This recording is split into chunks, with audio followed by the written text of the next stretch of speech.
तेबे नमस्कार दर्शक बंधु। तेबे आजिर भिडियो रे आमे किछि एपरि सामुद्रिक जीवों संपर्क में कथा हवा जहा बहुत खतरनाक अटंती।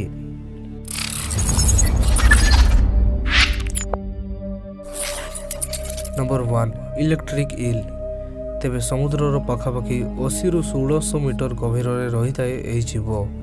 यह समुद्रर भयानक जीव मानक मध्यरु गोटिए।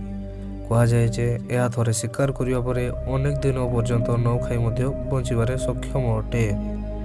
यह 30 रु 60 इंच पर्यंत लंबा होइथाए।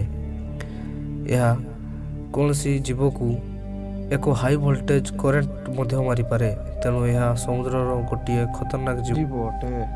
यार आखि और दांत मध्य देखा बहुत बड़ अटे। Number 2 stone fish. विश्व में भरपूर और लुचकाड़ी खेलिबारे एही जीवटी माहिर अटे।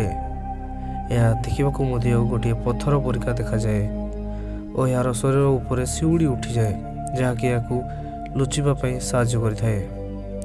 यह छुईबा मात्रे प्रथम यार शरीर थिबा कंटा अटैक करिथाए जो थरे कि विष थाए जहाँकि मनीष को मारिबाई बेसी समय निएनी। यह द्वारा अनेक मनीषों जीवन मध्य जाई सारिछि। Number 3 jellyfish. यार नाम तो आप निश्चय शुणिथिबे। यह समुद्रर सबुठारु सुंदर जीव मानक मध्यरु गोटे बोली कुआ जाय थाए। पानी रे पहरुथवा जेलीफिश देखिबाकू जतिके सुंदर ना तार अनेक प्रजाति सेतिके आक्रामक अटंती और विष द्वारा से लोक मानक जीवन मध्य नहीं पारंती। Number 4 hammerhead shark.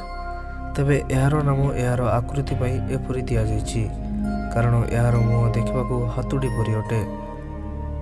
यार मुह साइड रे माने यार दुई भाग रे गोटिए गोटिए आखि अछि और यह चेप्टा थिबारु यह ताकू शिकार करिबारे साहाय्य करे कहीं ना यह ताकू दूर दूर पर्यंत शिकार खोजिबारे साहाय्य करिथाए। आउ शार्क मान तो केते आक्रामक आपण जानिछंती। Number 5 dart frog. ए बेंग मध्य जेतिकी सुंदर से मध्य सेति खतरनाक अटे।